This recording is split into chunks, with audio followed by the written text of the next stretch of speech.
Hi there. Now I am going to read lesson number 8. My mind is preoccupied with past thoughts. This idea is, of course, the reason why you see only the past. No one really sees anything. He sees only his thoughts projected outward. The mind's preoccupation with the past is the cause of the misconception about time from which your seeing suffers. Your mind cannot grasp the present, which is the only time there is. It therefore cannot understand time and cannot, in fact, understand anything. This is foundational. My mind is preoccupied with past thoughts, because when we bring the past into this now moment, we are projecting out a world that is based on something that's already happened, which is why it says that we don't understand anything. Paragraph 2. The one wholly true thought one can hold about the past is that it is not there. Think about that. If I have a thought about a birthday party when I was 16, it's not there. The birthday party at 16 is not there. It's already gone in a present moment when I was 16. To think about it at all is therefore to think about illusions. So if I'm thinking about that birthday party, I'm thinking about something that is not even real. It's not even happening. But think about how much time we spend thinking about past things. That is what the Course means by illusions, is thoughts about things that are not taking place in this moment. Very few have realized what is actually entailed in picturing the past or in anticipating the future. Very few of us understand this. I know it took me a long time of studying this before this began to make sense. The mind is actually blank when it does this because it is not really thinking about anything. So when we are overlaying the past on something that is happening right now, it's like our mind gets suspended. Inspiration cannot flow. God cannot communicate with us. We cannot feel any intuitive guidance whatsoever because the mind in essence is blocked by a projection of something that has already happened, and it's an illusion anyways. Paragraph 3. The purpose of the exercises for today is to begin to train your mind to recognize when it is not really thinking at all. While thoughtless ideas preoccupy your mind, the truth is blocked.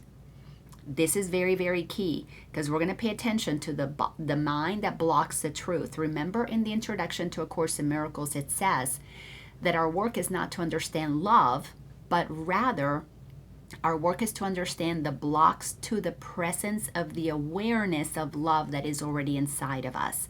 So we're becoming aware that the love that we are cannot be present to experience this now moment because we have overlaid a past thought on whatever is happening here. Recognizing that your mind has been merely blank rather than believing that it is filled with real ideas is the first step to opening the way to vision. So this is a really helpful thing for us because when we think that our mind is blank, that kind of makes sense. We are not allowing God to flow through us because our mind kind of went blank like a projector screen, because that white projector screen comes out and we project the past on it. So we can't experience anything else. It's like when you go see a movie, the screen is a white blank screen that then the movie gets projected on it. So anything new that could be happening on that stage, we can't see it because we're focused on the movie that's already been created, so it's from the past.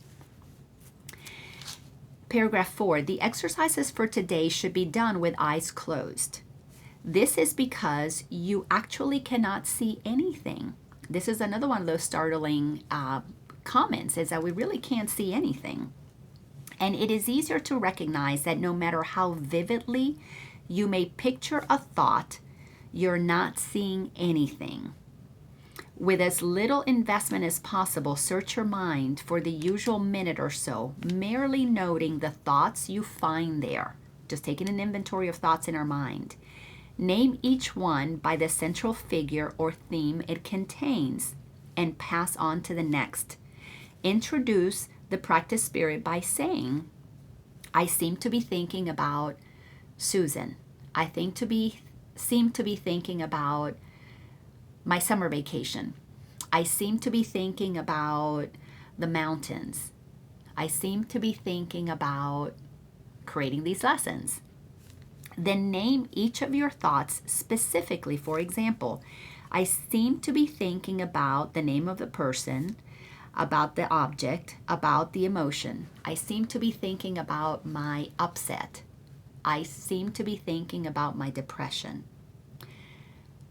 Well, a thought that I'm really thinking right now is I seem to be thinking about the dancing that I did last night and how fun it was. And so on, concluding at the end of the mind searching period with, but my mind is preoccupied with past thoughts.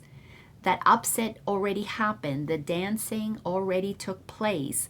All of those things, thinking about Susan is because I already saw her. So when our mind is thinking about the past, it is something that's gone and over with, and we cannot do anything about it. We can't change it. We cannot even participate with it. We're just blocking it.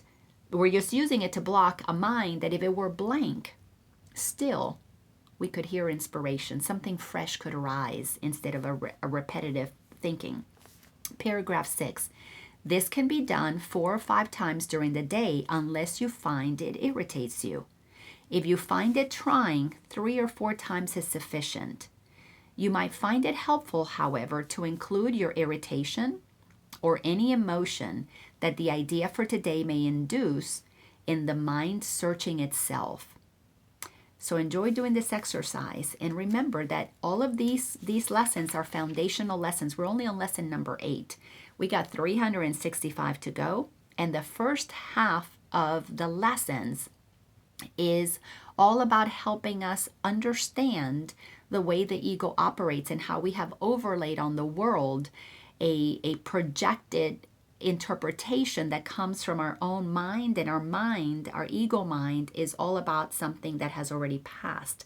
It's not even happening. That's why it's an illusion. Thanks a bunch and have a magnificent day.